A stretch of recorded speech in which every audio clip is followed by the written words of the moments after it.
Hey, what's going on, guys? Welcome back. Day 2 of the knockout stage. Hikaru Nakamura against Ian Nepomniachtchi. The Russian is really taking it to the American. He won the first game.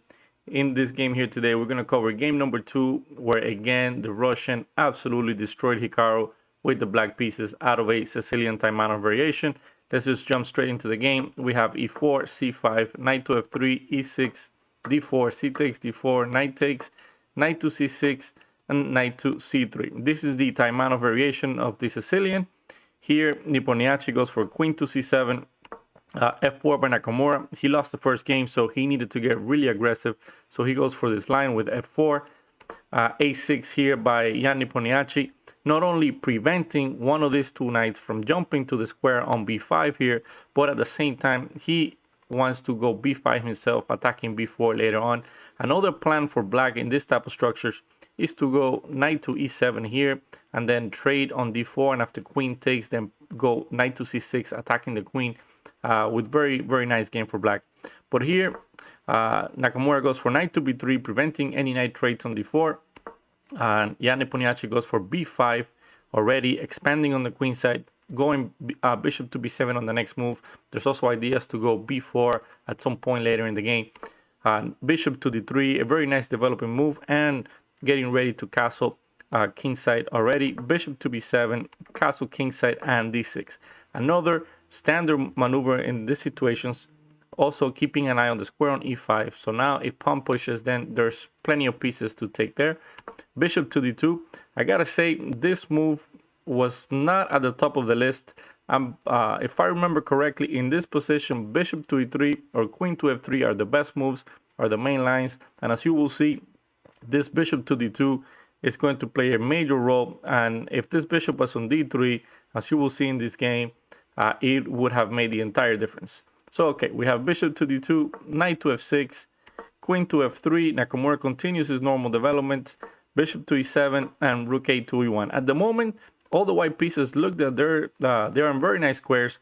But you're going to see now how Ian Nepomniachtchi starts pushing these pieces back with his pawns. b4, knight to d1, a5. On the next move, we're going to go a4. This knight's going to have to go. Here, Nakamura goes for knight to f2. His knight was not doing anything on d1, so he wants to reroute it, maybe trying to support some g4, g5 as well. a4 by the Russian, knight to c1, and here, knight to d4. Look at the difference. If this bishop that's on d2 would have been here on e3, this move, knight to d4, wouldn't have been possible.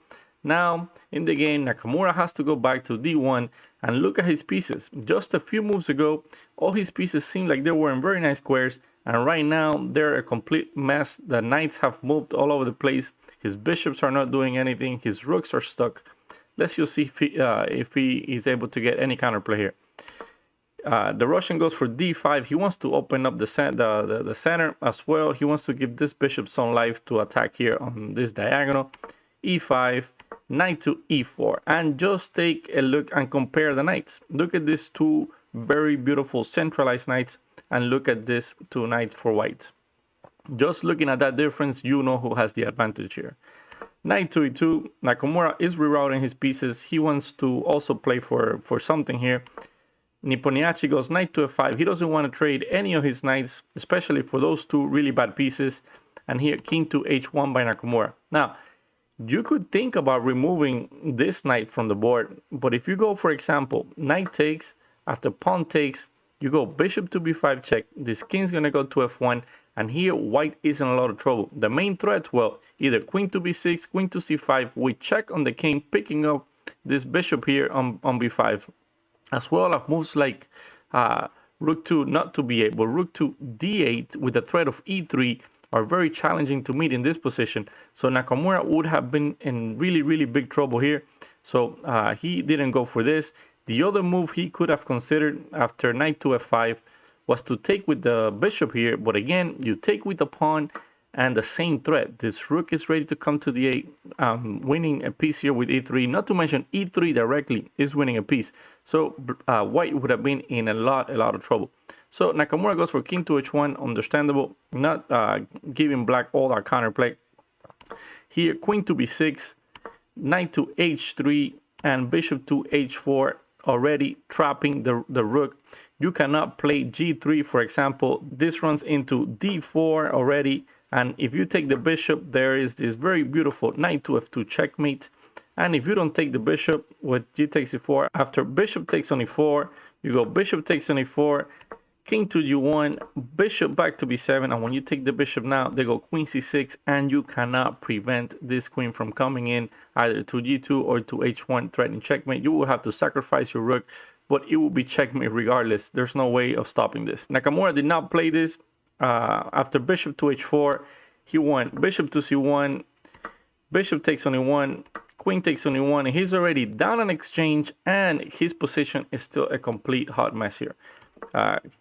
Black castle, knight to g3, b3, a takes on b3, a takes on b3, and now also this rook is ready to come into the position.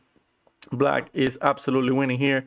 After knight to g5, Nepomniachtchi finished the game. After knight takes on g3, pawn takes, he took on c2, f5, pawn takes on f5, rook takes on f5, and in this position, after making the move, Nakamura resigned the game. The threats are many of them. For starters, rook to a1 is coming. This bishop is going to be pinned. You cannot move this queen. You're going to lose so much material in this position. So Nakamura decided enough is enough, and he's in a lot of trouble. He's down 2-0. Remember, yesterday's match finished in a draw. So Nakamura would have to win game 3 and game 4 in order to play a playoff for him to advance to the semifinals. So hope you guys enjoyed this game. Stay safe. Have a great day. Show respect to your opponent. See you on the next video.